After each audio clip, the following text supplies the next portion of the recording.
Hi, I'm Joe Mimran, and welcome back to the Export Impact Podcast. Today, we're exploring the fascinating world of MINI TIPI, a Canadian women-owned company that crafts small-batch, high-quality goods for your home and family. It was founded in 2016 by Trisha Pitura and Melanie Bernard. MINI TIPI has seen remarkable growth over the years. But what sets it apart? Well, it's not just about exporting goods, it's about embracing an Indigenous perspective.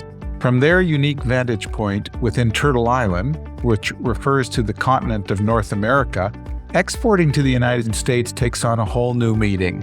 Today, we'll explore how this perspective shapes MINI TIPI's decision-making process and learn the inspiring story behind their authentic Indigenous accessories brand. So stay tuned as we unravel the remarkable journey of MINI TIPI, a brand that's more than just products. It's a celebration of culture and craftsmanship. I'd like to begin today's episode by acknowledging that we're recording from my office in Toronto, which is on the traditional unceded territory of many nations, including the Mississaugas of the Credit, the Anishinaabe, the Chippewa, the Haudenosaunee, and the Wendat peoples, and is now home to many diverse First Nations, Inuit, and Métis people. We value taking this moment to deepen the appreciation of our Indigenous communities wherever we are and to remind ourselves of our shared debt to Canada's First Peoples.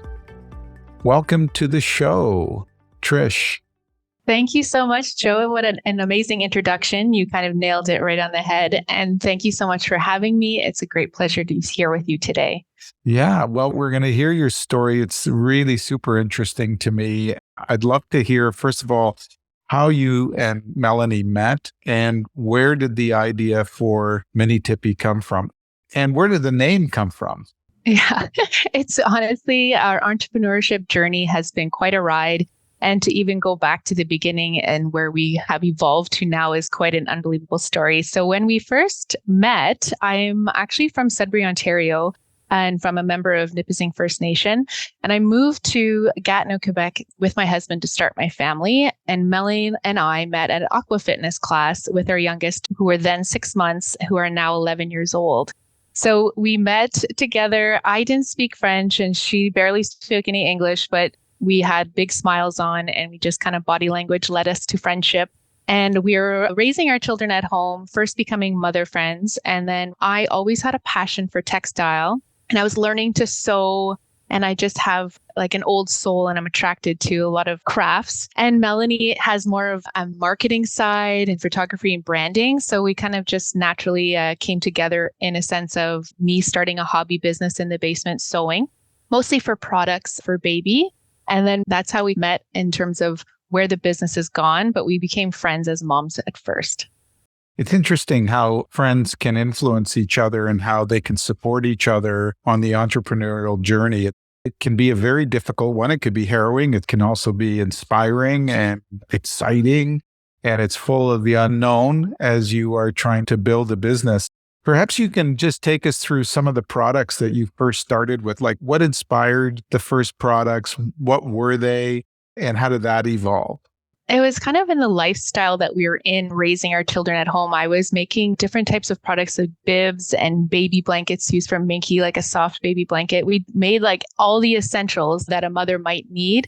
But from the very beginning, we were really choosing fabrics. And I mostly did that. But Melanie was the one that opened up like our Etsy page and our Facebook page. She took pictures. Like we were wearing all the hats in terms of growing our business from our basement. But we started off with baby products. And what really kind of set us apart then was my eye. And it's really hard to describe when people ask, like, how do you choose your fabrics? But it's that feeling. But I was really attracted to textile that had a lot to do with nature and floral. So we kind of just set ourselves apart with our products for babies with like really unique textile that was sold at like fabric lands.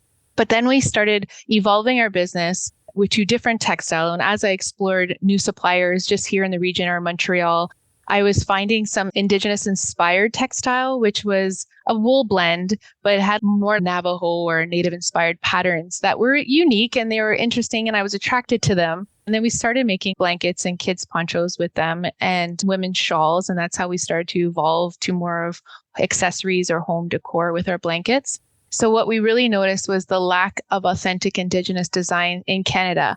We're always trying to do better. And that's what part of Melanie and I, and that's our personal values that we're really bringing into our business values, is that what can we do better? What's missing? How can we as a company be a change? And so in 2019, we launched our very first exclusive design for MINI TIPI. And with that was related as a significance to the culture, celebrating Indigenous culture. And what really set us apart was the storytelling that we were able to do using textile that was like weaving storytelling into textile so that people can either learn from it or reconnect. And that was part of my story, is that MINI TIPI guided me to reconnect to my culture. So then it was also me connecting with artists and my journey with reconnecting to who I am and allowing Melanie and I to be on that same journey, as Melanie's non-Indigenous and I am Indigenous. So now that's where we've led our business, is really moving it more out of the baby product as we have evolved, and now moving out of our basements into a warehouse and expanding our product development. And we also made a supplier change from committing to have only exclusive designs with MINI TIPI, but also changing our supplier to having less impact environmentally, to having a recycled and more eco-sustainable fabric in a wool blend. So we just kind of are, like I said, constantly looking for what's our impact, how can we change, how can we be better, and how can we bring other people along the ride with us.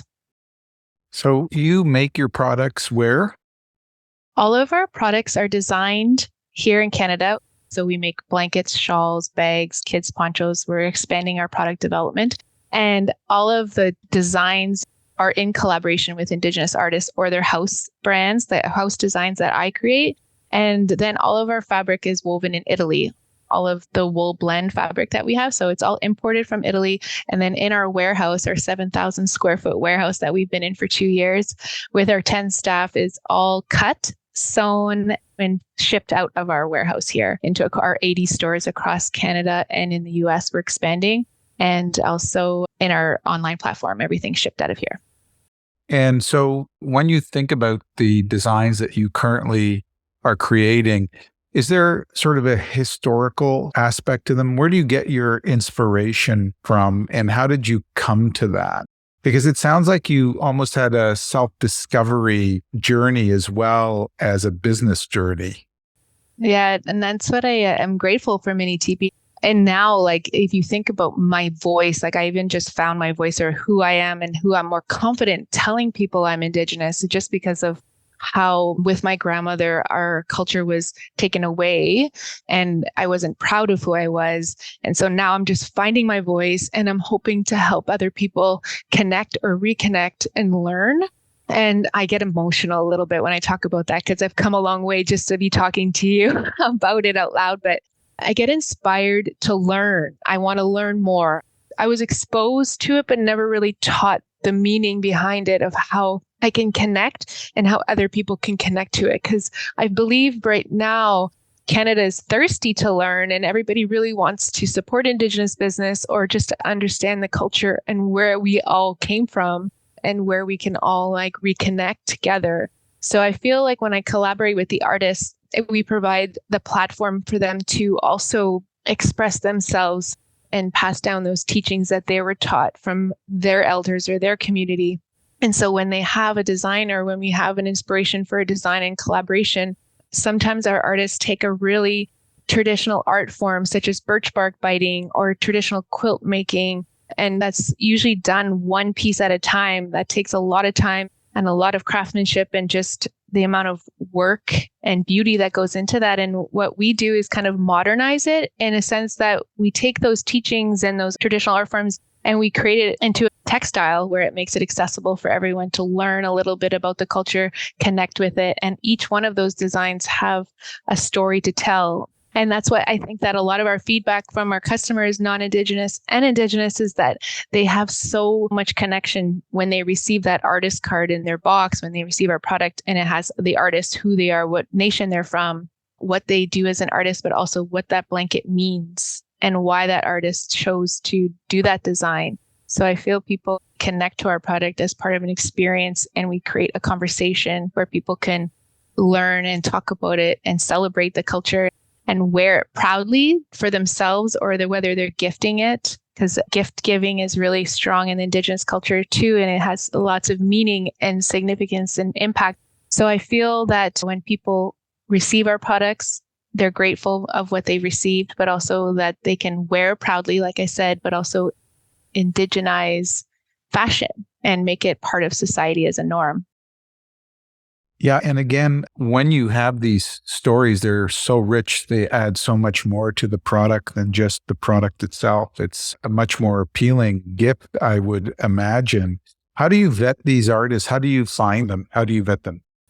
The beauty, I guess, of social media, it does have its upsides, is that I use the platform, like the Instagram platform, and I just watch artists and what they're doing in the community and how they're growing. Because sometimes we choose artists who have a really big following, or some artists that are just small and starting off, that I just reach out to them and I connect with them, and we develop a really strong long-term relationship with them, because I want them to trust me. I want them to understand what MINI TIPI does, what we're going to do together. And that goes for all of the partnerships that we create with MINI TIPI, is that doesn't matter what we're doing. It's really important to us that we're building a relationship, that when we work together, we're very authentic and we're transparent, and they know what we're doing. And we also have all of our designs in terms of IP protection. We have all of our designs copywritten in the US and in Canada, and we're going to eventually expand into Europe. All of these things that we're just trying to set up so that we can build relationships and be leaders in terms of proper compensation for our artists, and with a royalty program that once they develop those relationships with us, they are long-term, because as we grow, they also grow. And it goes full circle in terms of impact, of social impact, because not only are we being recognized as a growing Indigenous entrepreneur or business, but also our artists are being highlighted on our platform, our website, or we do our videos with them, and we talk about what our collaboration looks like. And as we do well and we grow as a business, like I said, long-term receive royalty payments for all of their designs that they've done with us. So it's more than just a blanket. It's a piece of art that people are receiving. Now, are you encouraging people to use them as wall hangings as well, or are they just being used as a traditional blanket would be used? A lot of people have reached out and asked, like if they ask, we have some examples of how they can do it as a wall hanging, because you're right, it is a piece of art. And especially with the one artist that we collaborate with, Pat Bruder, a Half Moon woman, and she's a traditional birch bark biter. So when you put up her piece, it's stunning. And then you have like the history behind that art form. And just as people to talk about it when they walk in your house, it's just a really mind-blowing traditional art that she does. And I really believe that her pieces are all in museums across Canada. But at the same time, you have a piece in your house hanging on the wall. It's also pretty powerful. But a lot of people use our gifts. A lot of corporations use our blankets as gifts for events. So we do get a lot of people reaching out because we can personalize with a brand logo or with a business logo. And a lot of people reach out to give meaningful gifts that have some impact socially as well as economically for people who we work with. But that's another form of how people reach out to us for corporate gifts as well. Forgive me, but I'm not familiar with the term birch bark biters. Okay, there's a video. So those who are listening, there is a video on our website under the art about our artists. And we do an artist video with all of our artists. That's how we're moving forward with the brand. But it's birch bark biting. So there's the white birch bark, the trees. So what you do is you harvest the birch off the tree and then you'll peel it back to a layer. And what she does is she folds the thinnest part of the bark, the birch bark, and she'll use her eye teeth. And in the video, she explains how she's taught, but she's channeling from her ancestors and she's just channeling of what she wants to do through her. And she uses her teeth and she channels and she creates a design. And then when she opens it up, it's symmetrical. But when she opens it up, you'll have like a full design of a dragonfly. On ours, there's bees, there's hearts. So she uses her teeth and it's like a snowflake. Once you open it up, it's like a full design. So I encourage people to go and look at our video because it's pretty powerful, and it's been in Indigenous culture for like hundreds of years. And that's how they started with their beading designs, they would create their beading designs in birch bark. But now it's a rare art form that she's trying to bring back and educate people about it. And that's how it also comes with our collaboration with MINI TIPI, is to also allow it to be more accessible to everybody. You've just informed our listeners on what birch bark biting is. I'm glad I asked that question. Just on the business side of things, you just mentioned Europe. How close are you to selling in Europe? How did you get exposed to Europe? This podcast is about exporting. So our listeners are always curious to understand how, you go from being a small little business in the basement to 7,000 square feet warehouse and all kinds of marketing. Yeah, well, that's how a lot of our journey started, I guess, with more import and understanding the ecosystem of supply chain. And like, I shake my head because I just also realized from basement to warehouse, but also the daily challenges. I'm not going to say entrepreneurship is easy, but it's the constant learning and trying to learn and wear all the hats as a business owner. So yeah, you have to learn about supply chain. You have to figure out about speaking the business language. And then now, I guess, with the exportation aspect for MINI TIPI, expanding into Canada was always been our focus. Canada is huge, and we really want to be known as the biggest lifestyle accessory brand, Indigenous brand. But we have so much, we've just cracked in Canada, and we have so much more to explore. But we really want to be strategic in our growth and making sure that we're ready. So when we're expanding, and exportation is into the US, and then it's been happening organically so far. We've done a few big, larger trade shows at the One of a Kind in Toronto. We've done that a couple of years ago before COVID, and we met some buyers, and it was that's how it kind of started with Switzerland. There was a store that wanted to have our products in her store. And we started that way where we were exposed. But now it's more about learning all about the logistics aspect. And from a small business to a growing business, it's really a lot to understand and to really find those resources that are out there. And I know that EDC, and there's a few, because on the Quebec side too as well, there's some support on exportation. And just to really understand it and learn it and surround ourselves with experts. I think that's really what we really try to do with MINI TIPI, is have a close network and with experts who can help us always take us to the next level. And so by having those support or, courses that we can take, it's just really enabling us to strategically move into the US, because you can't just go into the US or Europe, That's why it's also starting back with our IP protection, our intellectual property. And we learn the hard way, and you only start doing things sometimes because you run into trouble and you have no choice but to do it. And that's why with our artists and our designs, I find it becomes, the bigger you get, the more people who see success, and then they want to provide you with the worst compliment by possibly copying your stuff, But they say that's the best compliment, but in the end, it's the worst for growing businesses who are trying to make change.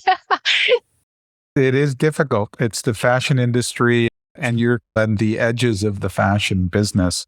We don't have the same protections that they have in the music industry, film industry, publishing industry. It's much more difficult these days. And it's very expensive to protect design, because you have to be constantly coming out with new designs, and to try and protect it each and every time, it does get costly for a business. You mentioned EDC and the support that you receive from them. What were some of the specific examples of support? Everybody knows EDC for the insurance that they provide on the receivables from foreign customers. What other services did you use of EDC's? Because of our expansion into the US, and we did a little bit of collaboration with Manitoba Mucklucks, which is another Indigenous business, more footwear, who also collaborates with Indigenous artists. But they are expanding and their storefronts into the US, and they've also taken MINI TIPI with us. So we really are trying to learn about that. So we have a logistics coordinator who also helps us a lot with that. And she's learning that because you could only wear so many hats. And that's why also as an entrepreneur, you have to learn to do the things that you're good at. So we're building our logistics team to start doing things like this and taking a look at those types of codes or certifications. I know that it's a pretty big deal to start getting your company with all of these numbers that they ask you for when you start doing import, export, but mostly export. So that's where we're starting to learn about that. And EDC has been helping us with some of their courses, or they have their specialists that we tap into. So we've been really more focusing on learning the ropes on exporting to the US. And we haven't even really looked at, but I know that with the trade show commissions of Canada, I think that there are supports there for Indigenous businesses too. And that's the trouble, is that there's this help out there, but it's not necessarily putting out fires, but you have your hands in so many things. So you just have to kind of really, as an entrepreneur, and I guess that's a big part of us too, is that we are growing, but we're also growing smart and we're growing slow. And I talk about the strategic planning of things, and the marketing aspect is also what Melanie in the business, where we have two very distinct roles. And I'm more like a product development and creative director working with artists, and Melanie's a lot of the marketing and sales. So she also is working closely on how we're expanding into the US and what's the strategic plan. We have to make sure that our pillars are strong in-house to support the growth that we're about to expose ourselves to once we open those doors. And I'll just go back to the IP protection, because really the trademark, that's what we're putting the money into. We're investing into ourselves, I guess, because with the copyrights and the trademarking and into Canada and the US, but then like you're saying, and you talked about it, it's really expensive to then we're going to look at Europe, but right now we're just importing from Europe. So what has been your biggest challenge as a Canadian exporter? I guess just understanding the ecosystem of it. And it's all those things that you can't control. I wish that you can control everything, but it's the supply chain, or, there's always the hangups that end up happening that really are out of your control. And those are the hardest things to deal with, because you almost feel so helpless. I have this impression, Melanie and I are really resourceful, and we are very strong problem solvers. And I guess that's what this business has helped us become, because just always having something to deal with. And I guess that's not the downfall, because we're doing what we're doing because we want to, but but also being a manufacturer, making things here in Canada in our workshop, but also exporting those as well. So, we're not just receiving our product made from China and then shipping it out.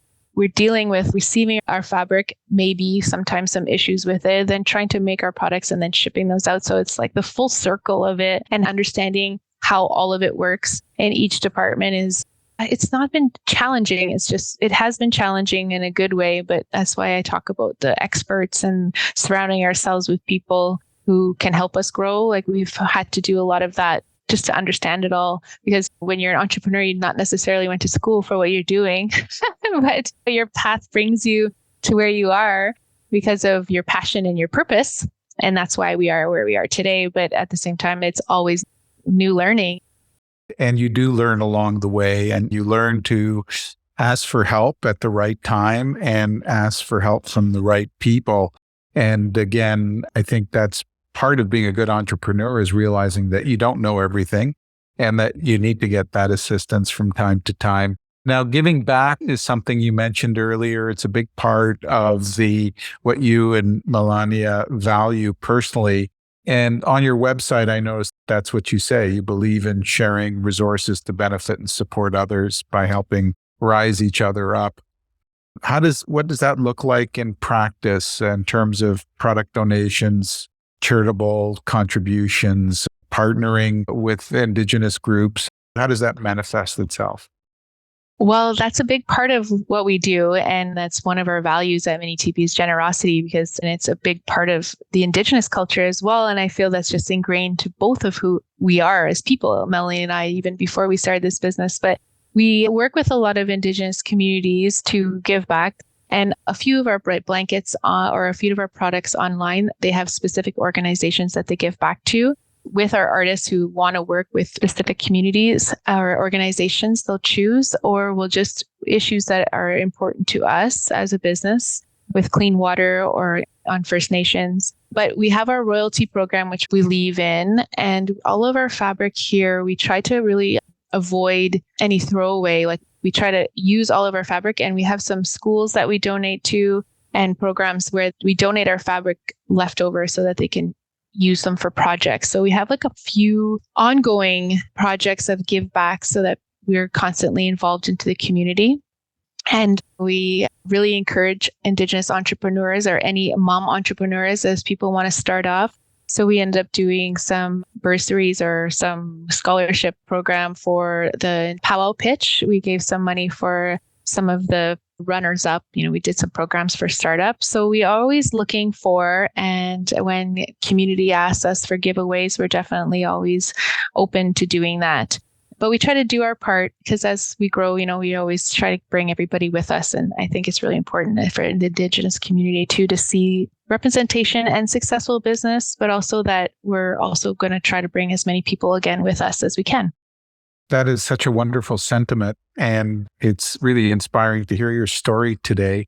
I want to thank you for joining us and telling us a bit about your journey and how it's been a personal journey. I think that's what struck me the most, is how much it has affected you, not just from a business standpoint, but from an emotional standpoint, from your heritage and how you've used that to look inside yourself and bring that to the business, so that it's a fascinating story and one that we're going to keep watching. And I encourage all the listeners to visit the site, MINI TIPI, and see it for yourself. Thank you so much, Trish, for joining us today. Trisha Pitura, co-founder of MINI TIPI. Thank you so much for having me. It was a pleasure. Thanks for joining us today on the Export Impact Podcast. If you enjoyed today's episode, we'd love for you to subscribe, rate, and leave us a review on your favorite streaming platform. See you back here in 2 weeks.